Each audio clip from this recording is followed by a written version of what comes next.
Point Judith Lighthouse at the edge of Maine was the perfect place for someone seeking solitude. Sarah McKenzie had done exactly that, arrived here 6 years ago, took over lighthouse maintenance, and isolated herself from the world. The townspeople found her kind but distant. Sarah was always polite, but never talked about herself. She only cared about her lighthouse, the sea, and the passing ships. November 6th, 2023, when a Category 3 storm hit the Maine coast, would be the night Sarah McKenzie's true face would be revealed.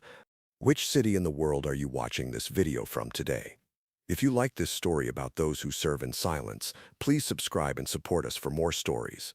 Point Judith Lighthouse stood as a solitary sentinel on the rocky coast of Maine, its white tower rising 120 feet above the churning Atlantic waters that had claimed countless vessels over the past 2 centuries. The lighthouse had guided ships safely through the treacherous waters off the Maine coast since 1857, its powerful beacon cutting through fog, rain, and darkness to warn mariners of the jagged rocks that lay hidden beneath the waves just offshore.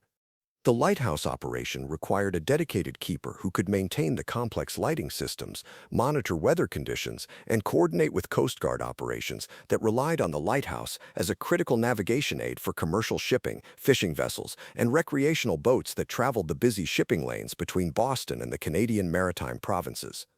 The isolated nature of lighthouse keeping attracted individuals who sought solitude and independence, but it also required someone with the technical skills needed to maintain sophisticated equipment and the mental toughness to endure long periods of isolation in one of the most challenging marine environments on the Atlantic coast. 6 years earlier, Sarah McKenzie had applied for the lighthouse keeper position through the Coast Guard's civilian contractor program, presenting credentials that included marine engineering training, navigation experience, and the kind of self-sufficiency that lighthouse keeping required. Her application had been impressive, though notably sparse on personal details and previous employment history. To the residents of Castine, the small coastal town 12 miles inland from Point Judith Lighthouse, Sarah was a polite but mysterious figure who appeared in town monthly for supplies and essential services, but never lingered for social interaction or casual conversation. She conducted her business efficiently and courteously, but consistently deflected personal questions and avoided the kind of small-town socializing that characterized rural Maine communities. Sarah's approach to lighthouse keeping was methodical and professional in ways that impressed Coast Guard inspectors who conducted quarterly reviews of the facility's operations and maintenance standards. Her technical knowledge of navigation systems, marine weather patterns, and emergency procedures exceeded what most civilian lighthouse keepers possessed, suggesting training and experience that went beyond standard maritime education. Her living quarters in the lighthouse keeper's house were spartanly furnished and impeccably maintained, reflecting discipline and attention to detail that seemed almost military in its precision. Visitors who had occasion to enter the house noted the absence of personal photographs, family mementos, or decorative items that might provide clues about Sarah's background or previous life.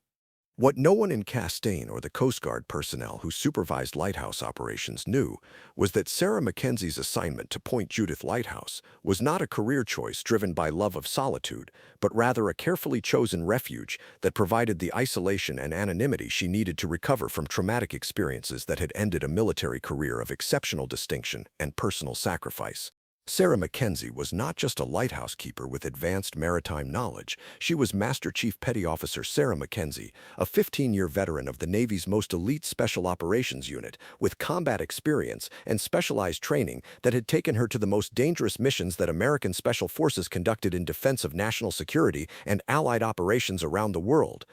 Her military background included graduation from basic underwater demolition SEAL training, advanced courses in maritime operations, combat medicine, and tactical leadership that had prepared her for missions where failure was not an option, and success often depended on individual initiative and technical expertise under extreme pressure. Sarah's SEAL career had encompassed deployments to Iraq, Afghanistan, and classified operations that had tested the limits of human endurance and psychological resilience while requiring split-second decisions that could determine the success or failure of critical missions affecting American strategic interests and the safety of military personnel operating in hostile environments.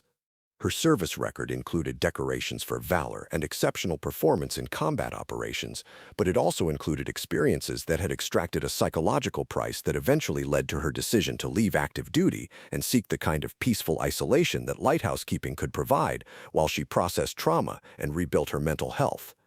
The transition from elite military operations to civilian lighthouse keeping had been carefully planned with assistance from Navy medical personnel and veteran services that recognized the value of meaningful work in environments that provided both purpose and solitude for former special operations personnel who needed time and space to heal from combat experiences.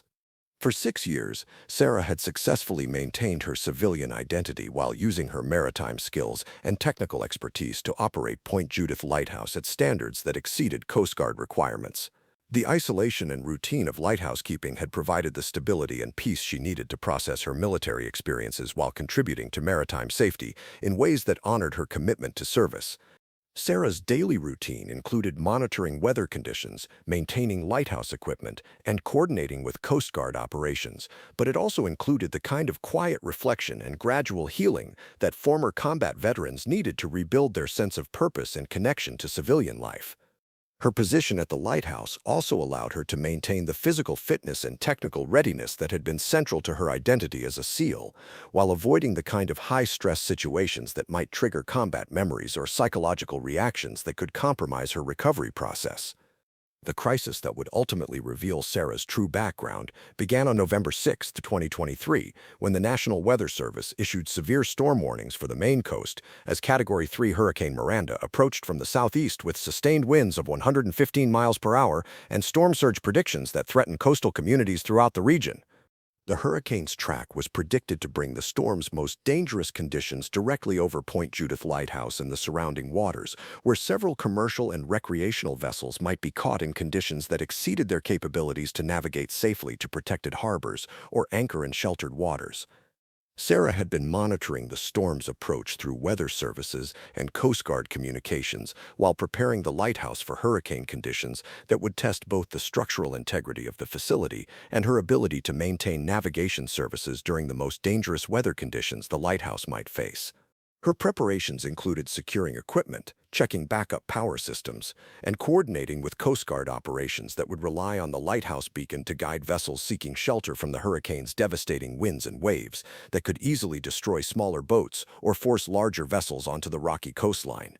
As Hurricane Miranda made landfall on the evening of November 6th, Sarah maintained lighthouse operations while monitoring Coast Guard emergency channels for distress calls from vessels that might require assistance during the storm's passage through the area. The emergency call came at 11:47 p.m. when the MV Coastal Star, a passenger ferry carrying 47 people from Bar Harbor to Yarmouth, Nova Scotia, reported engine failure and loss of steering control in heavy seas approximately 2 miles offshore from Point Judith Lighthouse.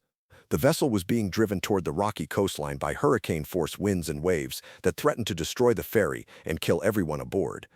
Coast Guard stations throughout the region were dealing with multiple emergency situations created by the hurricane, and the nearest rescue vessels were hours away from reaching the Coastal Star before the ferry would be driven onto the rocks where survival would be impossible in the storm conditions. Sarah's monitoring of the emergency communications told her that conventional Coast Guard rescue procedures would be insufficient to save the lives of 47 people who faced imminent death unless someone with specialized maritime rescue capabilities could reach them immediately and coordinate evacuation procedures that could work in hurricane conditions. The decision to reveal her true identity and capabilities was made as Sarah assessed the tactical situation and recognized that her SEAL training and combat experience provided the only realistic chance of conducting a rescue operation that could save lives that would otherwise be lost to the limitations of conventional emergency response procedures. Sarah's transformation from lighthouse keeper to special operations commander was immediate and complete. Using Coast Guard emergency communications, she transmitted the message that would expose her military background while taking command of rescue operations that required expertise beyond what civilian emergency services could provide. Coast Guard Station, Portland. This is SEAL Team Commander McKenzie at Point Judith Lighthouse, requesting immediate operational authority for maritime rescue, Sarah announced, using the rank and identification that marked her as a Navy Special Operations veteran, with training and experience in exactly the type of emergency situation that was unfolding offshore. The effect of Sarah's transmission on Coast Guard operations was immediate and dramatic. Her obvious expertise and command authority provided exactly the leadership that the rescue situation required, while her knowledge of both special operations procedures and local maritime conditions enabled her to develop rescue strategies that utilized available resources to maximum advantage. Sarah's rescue plan involved using her personal watercraft and specialized equipment that she had maintained at the lighthouse to conduct a direct approach to the disabled ferry under conditions that would have been impossible for conventional rescue vessels to attempt safely. Her SEAL training in maritime operations and combat swimming provided the technical skills needed to reach the ferry and coordinate passenger evacuation using techniques that had been developed for military operations in hostile environments where conventional rescue procedures were insufficient to ensure mission success. The rescue operation that Sarah conducted demonstrated exceptional seamanship and tactical expertise as she navigated hurricane conditions to reach the coastal star and organize passenger transfers that saved all 47 lives through procedures that required every bit of her special operations training and combat experience. Her ability to maintain communications with Coast Guard operations while coordinating complex rescue procedures under extreme weather conditions reflected years of special operations training that had prepared her for missions where individual initiative and technical expertise could mean the difference between success and catastrophic failure. The successful rescue of all passengers and crew from the coastal star prevented what would have been one of the worst maritime disasters in Maine's history, while demonstrating rescue capabilities that had been hidden for 6 years beneath Sarah's civilian lighthouse keeper identity. The revelation of Sarah's true background as a Navy SEAL had immediate implications for Coast Guard operations and emergency response procedures that recognized the presence of elite military expertise in civilian positions where it could provide capabilities that exceeded standard emergency response resources. For Sarah, the exposure of her military identity marked the end of 6 years of successful recovery and healing, while demonstrating that her special operations training and experience remained available when circumstances required her unique capabilities to save lives that could not be preserved through conventional means. The Coast Guard personnel and local residents who learned of Sarah's heroic rescue gained new understanding of the hidden military expertise that existed within civilian communities, often concealed behind quiet lives that masked extraordinary capabilities developed through military service and special operations training. Sarah's story became an example within military and veteran services communities about successful transition from combat operations to civilian life, demonstrating how former special operations personnel could find meaningful civilian roles while maintaining the readiness to serve when their unique skills became essential for protecting civilian lives. Master Chief Sarah McKenzie had proven that military service and sacrifice created capabilities that remained available long after active duty ended, ready to emerge when circumstances demanded the kind of expertise and courage that only special operations training could provide in situations where conventional responses were insufficient to save lives. The lighthouse keeper, who had seemed dedicated to quiet solitude, had actually been one of the Navy's most elite warriors, ready to transition from peaceful civilian life to life-saving combat operations when the protection of innocent lives required special operations capabilities that could overcome obstacles that would defeat conventional rescue attempts.